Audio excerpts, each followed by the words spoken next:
You're watching South Asia Newsline, and here are the top stories we're tracking for you on Monday, the 3rd of April. Bhutan's king arrives in India for 3-day visit to boost ties. Pakistan posts highest ever annual inflation. Stampedes for food kill 16. An activist says Pakistan treats Sindh as colony, highlights atrocities.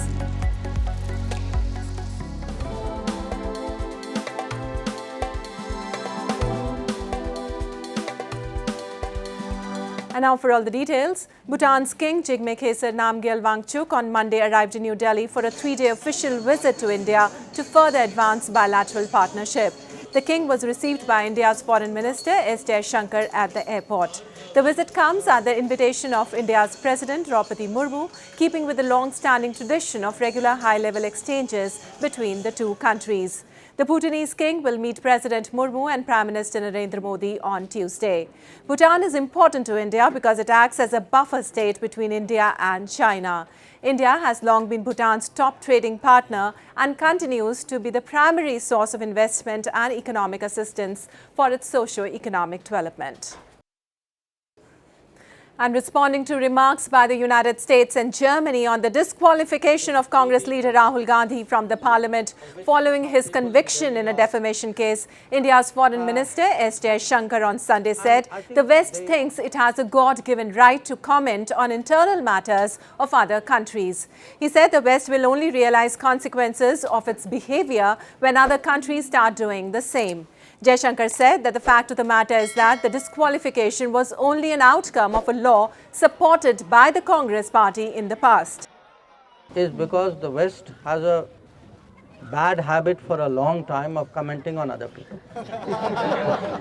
Okay, they somehow think it's some kind of God-given right, huh? and I think they will have to learn only by experience that if you keep doing this, other people will also start commenting, and they will not like it when that happens. In the latest on Monday, Rahul Gandhi was granted an extension in his bail by the court in 2019 defamation case over his Modi surname remarks. The case will be heard next on April 13th.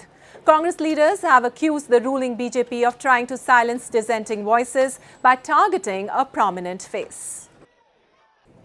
Well, a crowd of frightened people fled a food distribution site in Pakistan's Peshawar this past weekend as gunshots rang out behind them, one of several such incidents in recent weeks amid record high inflation. At least 16 people have been killed in the country in stampedes at such sites. At least 16 people, including 5 women and 3 children, have been killed and some fled across Pakistan in stampedes over the past weekend as gunshots rang out behind them at sites distributing free flour under a government-backed scheme to help families struggling with soaring cost of basic staples. Police said officers resorted to using tear gas and firing their weapons in the air to disperse the crowd, which the country's food minister said had gotten difficult for the government to control. The distribution sites have been set up amid the holy month of Ramadan to help ease the impact of soaring inflation, which has jumped to a record 35%. महंगाई बहुत ज़्यादा आटा 1160 रुपये का हो गया नहीं खरीद सकते 850 रुपये पेंशन मिलती है मुझे इससे ज़्यादा और कुछ भी नहीं करते पेंशन पे गुजारा कर रहे हैं. The stampedes underscore people's desperation in the face of soaring cost, made worse by Pakistan's falling currency and a removal of subsidies agreed with the International Monetary Fund to unlock the latest tranche of its financial support packages. And Sajjad Shar, an activist of Jeay Sindh Muttahida Mahaz, has exposed Pakistan and its army for carrying out atrocities on the people of Sindh and treating the region as its colony. Speaking on sidelines of UNHRC session in Geneva, Sajjad highlighted Sindhis have been suffering from worst form of slavery, political oppression and economic exploitation for the past 75 years. He pointed out Pakistan has been carrying out enforced disappearances to muzzle any dissent and voiced concern over oppression of minority Hindus and Christians. He also highlighted that even after 6 months following the devastating floods that hit Sindh, Pakistan has intentionally left Sindhis alone to die without providing any significant assistance. आप अगर देखेंगे 2003 या 4 से figure उठा के देखेंगे तो कोई 20,000 के करीब लोग जो है वो उठाए गए हैं। फिर कुछ की लाशें मस्कशुदा लाशें मिली, कुछ जो है उनको फिर आज़ाद किया गया, लेकिन फिर भी वो इस कैफियत में या इस पोजीशन में नहीं थे कि वो फिर दोबारा से जो है वो जद्दोजहद का हिस्सा बन सकें या नॉर्मल ज़िंदगी की तरफ लौट सकें। तो सिंध में बहुत सारे इश्यूज़ हैं और हम समझते हैं कि सबसे बड़ा इशू जो है वो कौमी ग़ुलामी का है, जो इस वक्त हम पाकिस्तान के अंदर एक जबरी कैद में जो है वो हमारी कौम 6 करोड़ लोग जो हैं वो। And inflation in Sri Lanka remains at slightly over 50%, although it is on a downward trend as the country struggles to emerge from its worst financial crisis. The country's Census and Statistics Department in a statement has said the key inflation rate eased to 50.3% in March from 50.6% in February. The CCPI, the Colombo Consumer Price Index, reflected a reduction in food inflation to 47.6% in March from 54.4% in February, but non-food inflation reached to 51.7%. The CCPI acts as a lead indicator for broader national prices and shows how inflation is evolving in capital Colombo. Sri Lanka has been struggling with soaring prices for over a year. Inflation for March was also impacted by a massive 66% power tariff hike in February. The Taliban administration in Afghanistan has ordered the shutdown of a women-run radio station in Afghanistan for playing music during Ramadan, multiple reports have suggested. Sadai Banuwan, which means women's voice in Dari, was started 10 years ago.